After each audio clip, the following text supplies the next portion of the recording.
Ayun, so good evening guys. Ngayon po ay Wednesday, February 7, 2028. So Gong Si Pachay, sa mga kasama ulit natin na magse-celebrate ng Chinese New Year natin. So yung market natin parang sumasabog yung galaw natin. So very good, tuwa-tuwa tayo kasi ang dami sa mga alaga natin na blue chips. Talaga naman, umaarangkada yung kanilang galawan. Ito si AC, di ba? So medyo pumitik. So siya yung pinakamataas yata sa blue chips natin.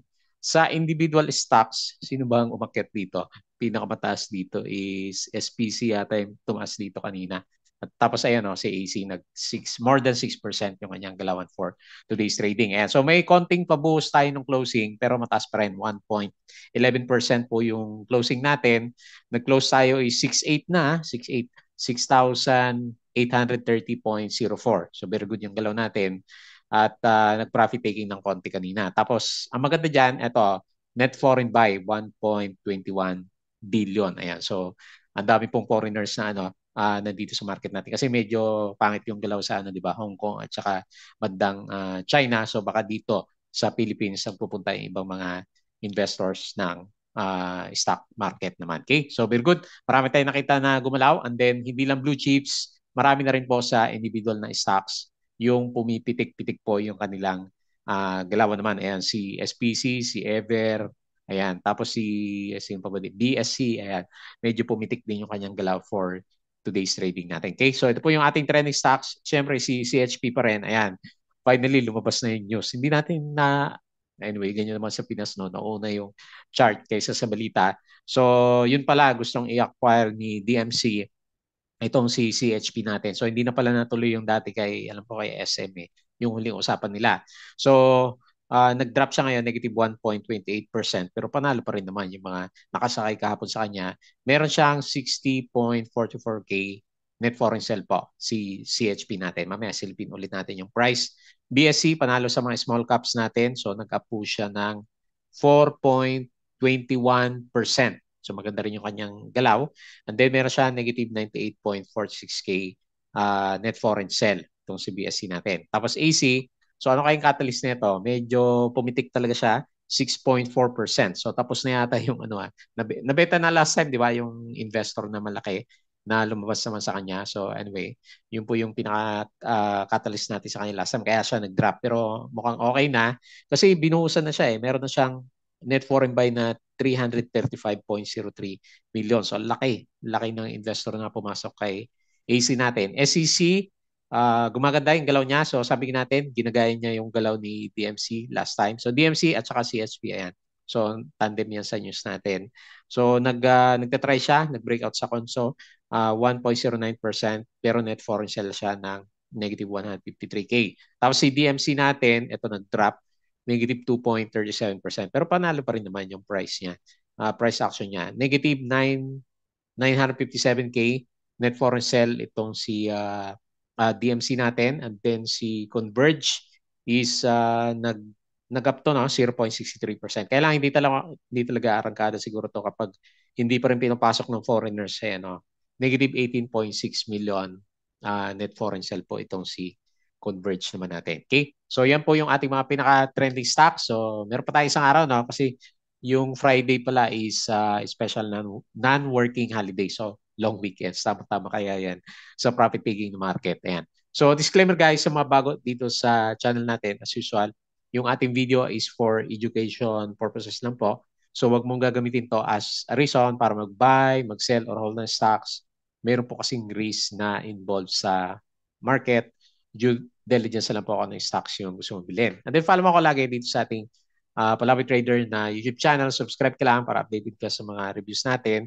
Or kung gusto mo, yung mga naghahanap ng mga stocks to buy, mga stocks to sell, ang gagawin natin, support natin, pwede ka sumali dito sa trading community natin. So may join button tayo dyan kasi meron tayong community naman. Okay? So check mo lang po yung ating daily trending reviews. Ayan. So kahit gumaganda yung market niya, bago yung viewers natin. Company reviews. Okay. So hindi pinapansin si di bali March pa naman siya. Si CREC, di ba? Profit or loss, yung mga sample trades, basic indicator, so very bullish. Lahat ng indicator natin is medyo maganda yung kanyang galaw. Fundamentals, yung mga risk management natin. tapos yung PSE Stock Market Studies. Okay? So, dito sa amin sa Malaysia, holiday na umpisa bukas dahil sa celebration ng Chinese New Year naman. Okay? So, and then follow mo din ako dito sa ating crypto ko to para sa mga play to earn games. Ayan, wala tayong makita na play to earn games.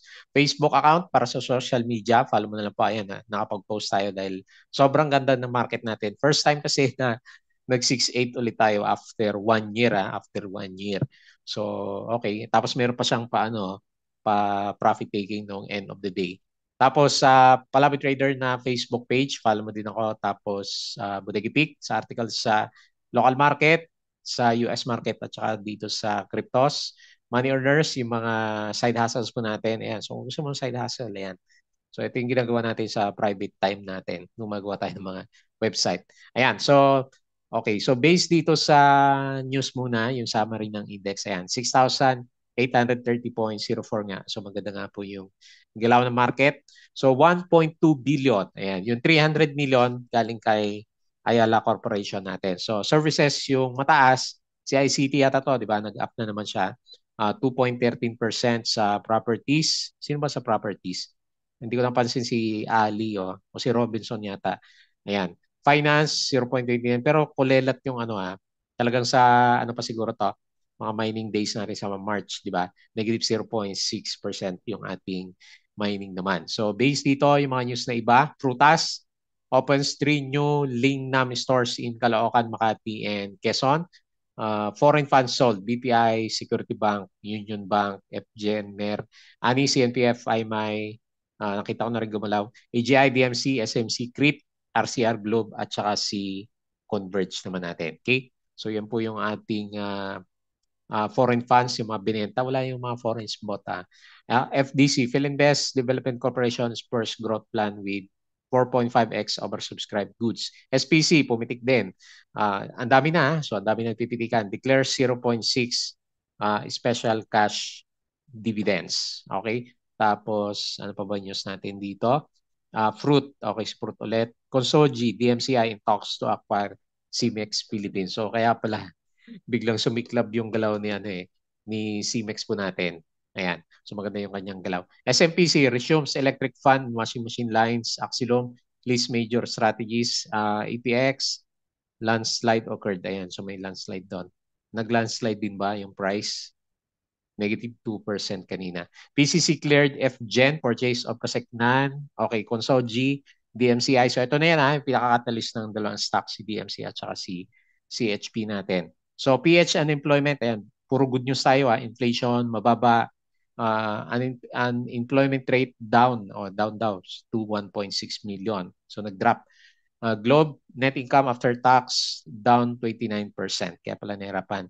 Gusyanong Family Conglomerate FDC successfully leased, ang laki no, 10 billion, 2.5 years bonds, paying 6 point, laki na rin no, 6.3206%. So maganda rin yung yung 6%, taas na niyan. Consogis, DMCI says no knowledge of definitive deal on the spicy takeover. So hindi pa naman tapos. Kaya lang syempre may news, may catalyst, di ba? CPG, SEC clears Century Properties Group. Ayan, nakita ko din to pumitik kanina. LMG revises par value. Ayan, papapansin siya. LMG natin. SMC units to undertake 300 billion sale Salex and Nalex. Ayan, so may bago siyang catalyst. FOO, Century Properties Group. Ito ba yung niya? Kaya umaakyat si NPF natin o si CPG yan. Ayan. MWC, growth continue in 2024. DMC buying into CHP. Okay. CPG, Axilum. Ayan. February 9. So, long weekends tayo. So, ano kayong gagawin ng market? Napansin mo ba? Overbought na si Philippine Stock Exchange natin. Axilum looks to expand its global reach. CPG, AGI Costco, share buyback pa rin. Frutas, ayan, yung advisory. Tapos, okay naman yung galaw ng US market kagabi. So, mataas pala tayo dito kahapon, no? 0.64% yung ating galawan. Okay? So, okay. So, marami tayong good news o good catalyst para sa mga stocks natin. And guys, so yung ating Patreon sa mga bago po sa channel natin, yung mga gusto ng guide, pwede po kayong sumali dito sa sa channel natin kasi may group tayo para sa mga traders, investors ng Philippine market. So double check na lang po yung ating Patreon channel. Okay? So tignan natin yung galaw ng ating stocks.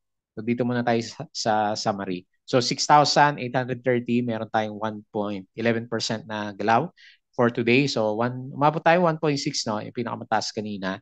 Tapos 1.2 billion. Ayan, hanapin natin yung foreigners na yan, kung sino yung mga stocks na binili. So puro foreign buying tayo since January, no? Dire-diretso na yung bili ng foreigners natin. Ayan. So very good. Ang daming pondo yung market. So makita mo, 'di ba, yung kahalagahan ng ng foreign buying sa market. Talagang siya yung nagpo-push ng paggalaw ng market. So yung sa mga blue chips natin, BPI nag-drop.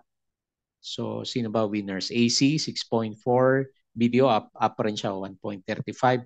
Ali 1.02. Sa services, ito si ICT 3.93%. SMPH, yun, yung paborito ko yung mga properties 2.35%. Jollibee up din.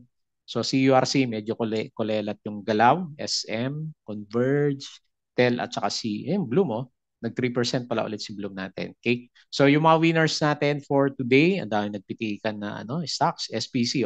Meron siya kasing ito 8.7% na special cash dividend. Ayan. Biglang pre-nice in yung dividends natin. Tapos STI, ang ganda rin ng galaw.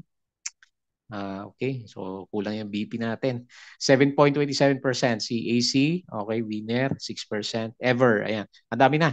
Pumipitik na sila, 5.56. Si ARA, ayan, gumalaw na, 5%.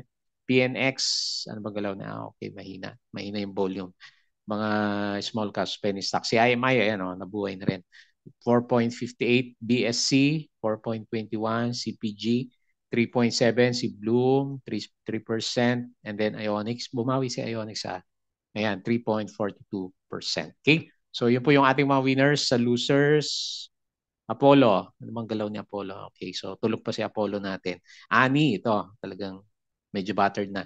6.9%. Grabe yung RSI niya, no? Laging oversold. So pag oversold, hindi lahat ng oversold nagba-bounce. Pwedeng dumiretso sa pagka-oversold. So Inex, drop din siya. Negative 4.27. Jerry, minus 3.57. And then Medic, minus 3.08%. So marami pa rin mahina. Pero ngayon ang daming napitikan na mga stocks. So especially kung blue chips yung majority ng hawak mo. Ang ganda, di ba?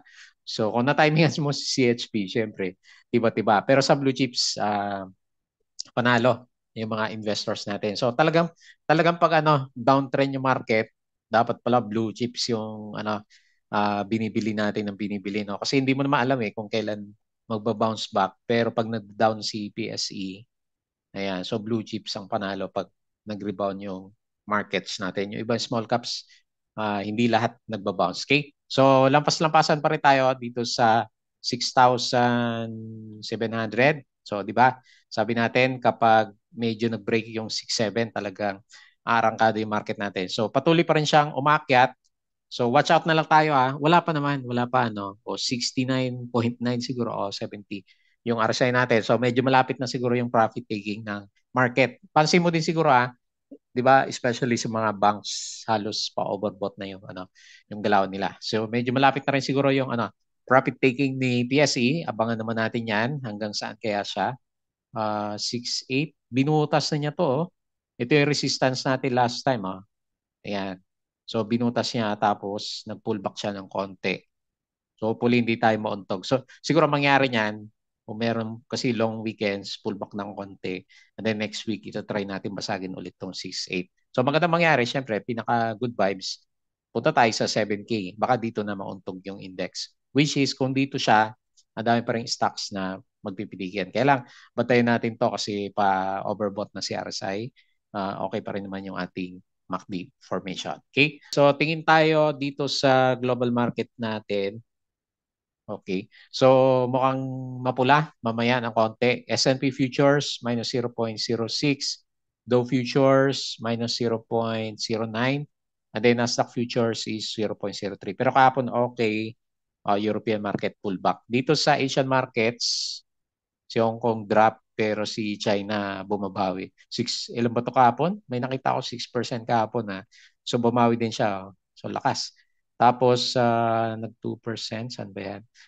Mexico 0.78, Korea 1.3. So anyway, majority is maganda. Maganda sa US kagabi.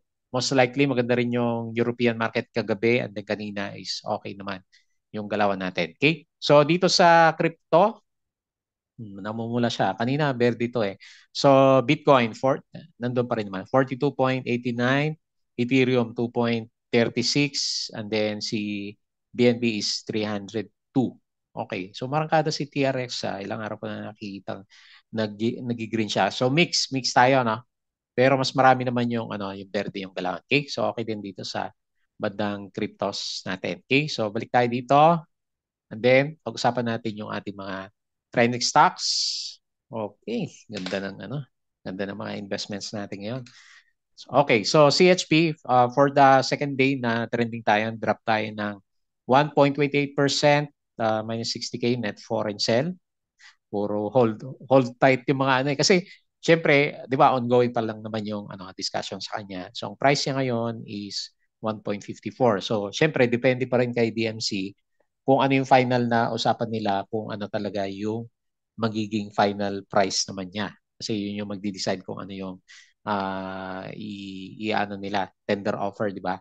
Later on, kung magpapatender offer si DMC natin. Last time, ang presyo niya 1.2 lang, pero ngayon, umabot siya ng 1.67. So anyway, siguro ang pwede mong gamitin dito, since di pa naman natin alam kung matutuloy ba siya o hindi, Fibonacci na lang, no? Ang 50% support natin sa kanya, wild swing to kasi depende sa usapan. Syempre, pag di natuloy yun, di ba? Alam mo na yung gagawin mo. So, ang 0 point, kasi nag-pullback siya ng konti. So, pwede naman dito, support mo, or dito sa 0.382. Okay. So, siguro habang inaantay natin yung news, pwede na siguro dito, 1.45. Kasi, kung positive man yung yung no, syempre, babantayan nila kasi kung ano yung price niya. Maliban na lang kung balik tayo sa 1.2 kung ano yung offer na price para kay CHP natin. Okay? So anyway, based on ano na yan, news driven na, hindi na kaya technical si CHP po natin. Okay? So yun po yung nakita natin sa kanya. Next si BSC. So bumalik ka. Bumalik yung galaw niya. Pumitik pa nga siya kanina. So umabot siya ng halos 7% ba yan? Inakyat niya. Simula dito, nag 10% pala siya. Parang Fibonacci din ang galawan na. Ayan, lumalabas na yung mga Fibonacci natin. Kasi ito yung gantong galawan ng mga high flyers. Ayan, nag-resist siya dito. 0.26, sinalo sa malapit sa 0.618. Okay? So Fibonacci na, pwede natin gamitin sa mga to kasi mga high flyers yung mga stocks natin. Okay? So anyway, based dito sa galaw niya is up siya nabuhay siya ulit, no?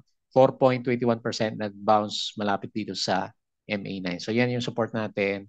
And then balik natin resistance dito sa 0.2454. Ayan. So okay ulit yung ating galawan dito sa RSI. Ayan, very good. 4.21% up for today. Minus 98.46K net foreign sell. Okay? So okay lahat ng indicators natin. Parang gusto pa nga din niya makisabay kay CHP natin. Nabuhay ulit si BSC natin. Next, AC. So hindi ko rin alam kung may bagong investor si AC natin kasi ang laki ng kandila, oh. So after niya nag-fill the gap last time, nag-pull back, and then bumalik na siya. Panalo yung mga nag-accumulate dito sa bandang baba natin. So support natin is yung gap, syempre, dito, mga 700. So nag-close tayo, 715. Resistance natin to, no? 734. 6.4%, and then tinulak talaga 335.03 nilo naman. So ang tanong ayan, assignment ko pa rin yung sa Friday ko na lang hanapin kung saan yung mga buyers and sellers natin kay brokers. So hindi natin makita kung sino yung nag-buy na yan. Pero anyway, very good para sa kanya kasi may pumasok na investor. So undervalued pa rin naman to, di ba? Tingin ko undervalued pa rin naman kasi pre-pandemic pa rin naman yung level ni AC natin. So yan yung immediate, and then ito yung major resistance, 769. Okay? So support, hopefully kung meron siyang pullback by tomorrow is mag-bounce lang siya dito sa 700 kasi malaki yan di ba? So profit taking ang abangan natin kung meron dito kay Ayala Corporation. naman. Okay? Next. So, ang gaganda ng galaw ng mga stocks natin. SCC. So, ano bang galawan? Yun, nag-inverted daw GC, SCC. So, anyway, 2% siguro to kanina. Nag-breakout siya, no? 2.67. Pero binawi. Anyway, halos breakout pa rin naman siya dito sa 32.35. So, nag-up siya 1.09%. Ano ba yung news ko? May news ako dito, si CMEX, ayan. So, basahin ko lang, up 75% in 2 days. CMEX erupts amid rumors of Consoji interest in buying cement plant. Okay, too late na yung disclosure niya. 153,000 net foreign sell. Malit lang naman. Pero ang tingin ko yung pinaka-catalyst natin dito, ito kasi yung pinaka-main gap natin sa 35 eh. Ang pinaka-main reason nito is bumili si Madam, di ba? Nabasa niyo yung, napanood niyo kahapon yung video natin. So, namili siya. Ilang milyon yung shares na binili naman niya. So, very good. Yung ating RSI is okay siya.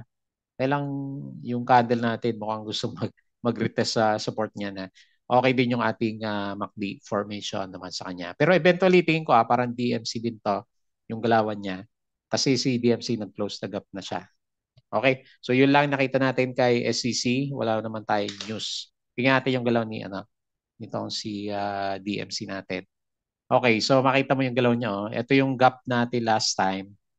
So nabalita na siya kasi nga may bago siyang pinag-usapan na i-acquire. So saka baka din siguro umakyat yung price niya kasi meron pala siyang catalyst. So mantakay mo yung nangyari kay CHP, di ba?